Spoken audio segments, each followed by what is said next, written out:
Hello everyone, with the recent discovery that Himawari is possibly linked to the Biju of the Tailed Beasts after Jura mistakenly thinks she is Naruto while hunting for Naruto in the Leaf Village and relates her power to that of the Tailed Beasts and himself, I would kind of like to explain why this makes sense and the implications of all of it within the Boruto manga, anime, and the novel. First, let's go over all of the hints that Himawari has some secret power or some secret potential that she's going to be strong. Now, the first very instance we see of this is basically when Himawari is introduced as a true character, fleshed out and all, is when Naruto becomes Hokage. Now, when Naruto becomes Hokage, in true Naruto fashion, he's running a bit late, and Boruto and Himawari is basically helping him to get ready for his big day. Right. Naruto, while busy, still kind of tired and putting on his shoes and clothing, hears some fighting upstairs, which turns out to be Boruto and Himawari. Boruto ends up ripping her favorite bear because she's basically going to waste their time and end up making Boruto carry the stuffed animal, which he doesn't want to do. When it inevitably rips, Naruto comes upstairs to see what all the ruckus is about, and Himawari awakens the Byakugan. Now, this makes Himawari snap and almost form like a split personality.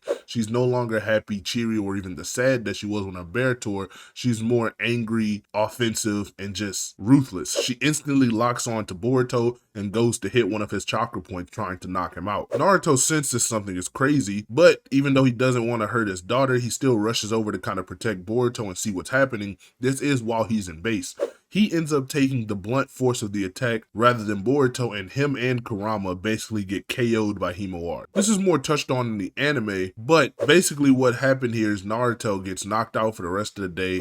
Boruto is like scared and hiding from Himawari because she's still in this split personality state, and it leaves the viewers and me wondering just what is this crazy power that Himawari just awakened, because it's not like any other Byakugan that can just hit chakra points. She knocked out a Hokage Naruto. She knocked out a Naruto that even while he wasn't serious, because again, he's trying to see what's wrong with his daughter, he doesn't want to hurt her or use force, this is still an adult Naruto. She knocked him and Kurama out cold with just one finger. After that, though, it seemingly is a one-off gag, because we don't really get a mention of it again in the manga, and we seem to be thinking that, oh wait, well, this probably was just some one-off gag and used to, have a ha-ha before Naruto becomes Hokage. But that's not true, especially in the anime. In the Boruto anime, we see when Himawari's going on her own adventures and she's even protecting Shukaku, she's able to channel this anger, reawaken the Byakugan, and push over a bunch of cars and rubble just to protect Shukaku. This is all before she even starts ninja training in the academy or even becomes a Genin. A little while after this, she harnesses the power even more when she does start ninja training and become part of her three-man squad to quickly master and surpass all of them, even in her base, without even awakening her Byakugan, but later on master the Byakugan and is able to use it within combat. But that's not all. The biggest giveaway for her having a secret power and actually being very powerful is when one of the strongest people, or the strongest person in the verse at this time, Damon, comes into contact with her, and he instantly goes on a defensive and wonders what is this secret potential or power that he's sensing within Himawari. He calls it a sort of intensity. Now, he later confirms that, right, this is just some hidden potential because she is indeed weak, and she doesn't even try to guard or block an attack. She more or less just flinches. But just the thought and feeling of this intensity and the future of her power kind of gives him the shocker. He is not scared of Himawari like many people will want you to believe, because he knows that even with this power, and right now, she is just weaker than him. But he does go out of his way to put his palms on Himawari's shoulders, showing that he's activating his ability, and that if she tries something, it would just reflect onto her. Now, what this just confirmed for us is that no, it just wasn't a one-off gag. No, Himawari wasn't going to be useless in the story. She is indeed Naruto and Hinata's child, and she is very powerful. Because when Damon senses something, he's usually not off. We see that in Boruto 2 Blue Vortex. He's the person who explains techniques. He's the person who basically just power scales for us. And he's just this child genius and fighting prodigy. Moving on to Boruto 2 Blue Vortex, the Omnipotence Jutsu basically gets casted at the end of part 1, and it rewrites all of reality to make Boruto and Kawaki swap places, thus leaving Himawari still in a depressive state, but with Kawaki being her new brother. While on break, or while the manga was on break, all of us was wondering how Himawari was going to react to the news, if she was affected by omnipotence, and what would come of this little girl that we loved so much. Well, we actually find out something very interesting. Unlike everyone else who's trapped into the omnipotence genjutsu or shinjutsu, she's affected, but not quite as much as them, because she still has these feelings that Naruto is alive. She still have these feelings of wanting to help Boruto and sensing that he's in trouble and just sensing that everything isn't what it seems. This is crazy because not even Amato, Shikamaru, and everyone else in the Leaf Village besides Sarada and Sumire are unaffected. Not everyone can form these coherent thoughts and have these feelings that Himawari has. She even kind of doesn't want to say this because she thinks that people will yell at her or will get mad at her. So she's also kind of pseudo-doubting herself.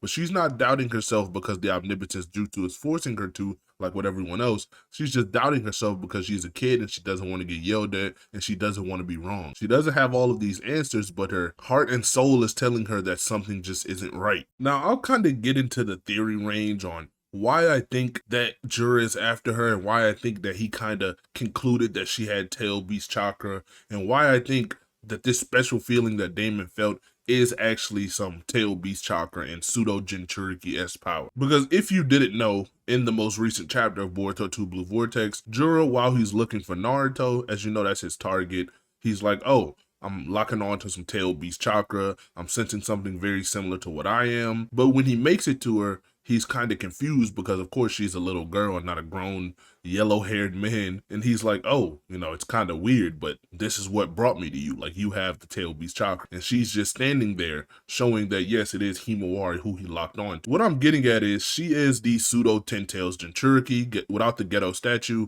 And she has inherited some of the Nine Tails DNA and all of the Tail Beast DNA that Naruto had present within his body after he gained his 6 pass techniques and 6 pass chakra from Hagoromo and all of the Tail Beasts within the Naruto War. I'll explain. As we know, Tail Beasts are just chakra. They're just chakra, and even if they die out, they just amass later and basically come to exist all over. But with Kurama and Naruto, it's a bit different because as we know, when he used Baryon mode, he effectively killed Kurama, and Kurama basically went to tailed beast heaven, never to be seen again, and all of the tailed beast chakra from his body was just gone, right? He was no longer a Jinchuriki because the Nine Tails was dead. Well, to kind of get around this, we have to go back to Naruto. We have to look at how tailed beast and being a Jinchuriki and having children works, right? So we know Himawari is made up of the DNA between Naruto and Hinata, right? DNA and cells are what holds the chakra of someone, and they're also what gives the newborn their chakra. So her chakra pool is made up of Naruto and Hinata's chakra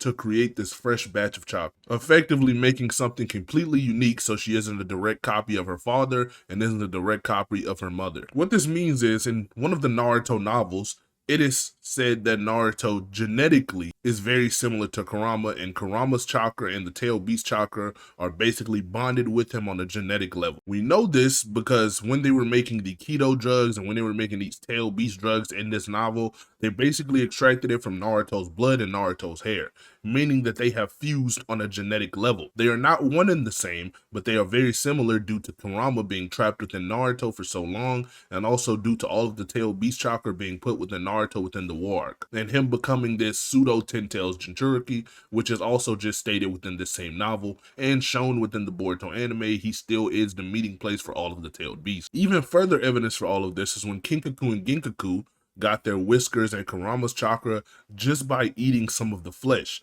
Once they ate some of the flesh, they were able to tap into version 2 states and 9 tail states at will, basically saying that this chakra was bonded and duplicated through their cells and shown with these transformations. Now you may be asking the question, well, is that why Himawari and Boruto have whiskers? Well, yes, that is correct. They also have whiskers because since the Nine Tails DNA and Jinchuriki DNA and Tail Beast chakra is fused with Naruto, with his cells and with his chakra pool and him as a being, yes, this would put on to his offspring. Now you notice he has 3 whiskers and they only have 2. This is because of course they don't get as much tail beast chakra as him, and it becomes diluted with Hinata's chakra as well. This is shown when Kushina births Naruto. Even though he's not a Nine Tails Jinchuriki yet, he still has the whiskers on his face because she of course was a Jinchuriki while she was pregnant all 9 months, and that got on to her offspring. Basically perfectly aligning with the Kinkaku and Ginkaku logic and perfectly aligning with what the novels state about these tail beast keto drugs. Now, but what does that mean for Himawari? If she just has fragments of all of this and she doesn't have anything else and she doesn't have nearly as much chakra as Naruto, how can she become so powerful, and why are these people sensing that she has chakra from this? Well, as you know, just having chakra of something doesn't make someone as strong as they are. In Naruto, you are as strong as you are because of training, potential, and of course your genetics. She already hit the genetic lottery with having a Ashura reincarnate with all of the 9-tailed beasts, as well as having possibly Hamura's chakra and Hinata's Byakugan princess chakra, or whatever you want to call it, from the last Naruto movie. This on top of also just training due to Naruto being supposedly dead and the omnipotence jutsu. You will soon come to realize that she had far more potential than anyone ever thought from the beginning. We just weren't picking up on the signals because it was the Boruto show. Boruto has the karma. He seemingly has more of the abilities and the power of the Otsutsuki. So we left little Hima out of the conversation completely because Boruto was strong. While that's fair, the manga has just been making it apparent that Himawari has crazy potential and Himawari is super strong. We can no longer ignore that. We can say what we want all day, but the foreshadowing is there and the proof is there. I've presented it within this very video. So all of that in combination with each other, we get the offspring of Naruto that is just super powerful. Now I know there's going to be a bunch of comments and people saying, oh, why doesn't Boruto have this? Why doesn't Boruto have that? Well, as you know, siblings and even family members are not identical. Some people get more of one thing, some people get less of one. You'll probably notice how your brother or your sister kind of favors your mother or father more than you, or they maybe have inherited their smarts more, they maybe have inherited their hair color and you didn't, their eye color. That is because you are not genetically identical. You are not identical in being at all. You have different features, you have different mannerisms, you have different quirks, you are different people. This is what makes everyone different, no matter if they share the same mother and father. This is why Himawari has dark blue hair and Boruto has yellow. This is why Himawari is a girl and Boruto is a boy. This is why Sasuke can be an Indra reincarnate and have a lightning chakra nature, while Itachi is not an Indra reincarnate, doesn't have a lightning chakra nature, and has a completely different skill set than Sasuke and completely different eyes. This is why Boruto, without having the karma, does not have the Byakugan, and even when he awakens the karma, only has one Byakugan, to where Himawari has 2 Byakugan and no karma. So yes, it makes perfect sense for one sibling to hit the genetic lottery and just be much more luckier than the other sibling. That makes perfect sense in real life and in Naruto. There are multiple examples. I can go on and on all day about it, but I won't bore you with that. Now, what does this mean for Kurama coming back? Now, even if Kurama was to come back, he would not have the same consciousness, right? So don't be scared. Oh, it was wasted on Ishiki. Oh, it was used for nothing because it just brung back again. No, that's not true at all. This chapter doesn't mention Kurama, but I know a lot of people like to jump the gun and say, oh, Boruto's bad, Kurama's coming back. That's just not true. Again, Kurama was Naruto's sacrifice. Naruto got an extreme power boost versus Ishiki, and he sacrificed the thing that made him strong just to defeat this terrible foe. That doesn't change. Naruto still loses Kurama, that sacrifice is still there, and the stakes are still there. Himawari having fragments of this chakra, and if she develops a fox eventually or develops whatever tail beast she's gonna have, the sacrifice still is made. There's not gonna have the same consciousness, it's not gonna be the same person, it's gonna be completely different because Kurama is dead. That is a fact. Naruto will never get him back because Naruto sacrificed him. But again, I don't think Kurama's coming back at all. I think she's gonna be a pseudo 10 tails Jinchuriki just like her father was, and she maybe just have all the fragments of all the tail beasts. Let's not also forget that Himawari does have 6-pass chakra. Naruto got 6-pass chakra within a war arc, and it just became part of his chakra. He's able to do this as an adult. He's able to do this while he's conceiving Himawari. Therefore, his chakra mixing with Hinata's chakra and creating this other chakra completely unique to Himawari would just have these properties as well, thus feeding more into her potential and power. Now I may have you think, will it make sense for Himawari to be as strong as Naruto, strong as Sasuke, as strong as any of the higher tiers? Well, yes, because like I said, all of these children and offsprings just have the potential plus more of their parent. The new generation surpassing the old generation is a clear concept within Naruto and within Boruto. The sky is basically the limit. As long as she trains, has high potential, and makes use of the gifts that she has, I think it's perfectly reasonable to say that she's capable of surpassing Naruto. And no, this doesn't ruin anything in Naruto. This doesn't ruin any concepts, any power scaling. This is no power cliffing. This is just simple logic. In anime, in the real world, sons surpass their fathers, daughters surpass their mothers, and the newer generation is just supposed to upgrade and be better than the last generation, learning from their mistakes while having their strengths. A big example of this is how Gohan has far more potential than his father, even though his father is a full purebred Saiyan and he's been fighting his whole life. Gohan, even while throwing away his fighting skills and wanting to study at school, still in the most recent Dragon Ball Super chapter, is able to awaken all of his potential and just become stronger than Goku, right?